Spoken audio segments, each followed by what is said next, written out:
काळाच्या ओघात माणूस आपल्या आयडेंटिटीमध्ये अडकतो आणि आपण धारण केलेली आपली आयडेंटिटी अर्थात आपल्या मनातली आपली ओळख हा आपला सगळ्यात मोठा शत्रू आहे. कसं काय?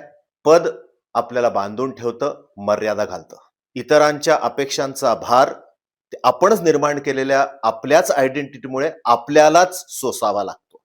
नंबर 3, स्वतःसाठी याच जंजाळामध्ये अडकल्यामुळे आयडेंटिटी क्रायसिस तयार होतो. स्वतःचीच ओळख स्वतःला नीट होत नाही, मग स्वतःचा शोध कसा घेणार? नंबर 4 म्हणजे बदल स्वीकारण्याची भीती वाटते. जर का आजची माझी आयडेंटिटी बिघडली तर भविष्य अंधकारात. आणि 5वं म्हणजे आत्मविश्वासाची संपूर्णतः आयुष्यातनं हकालपट्टी होईल ही भीती वाटते.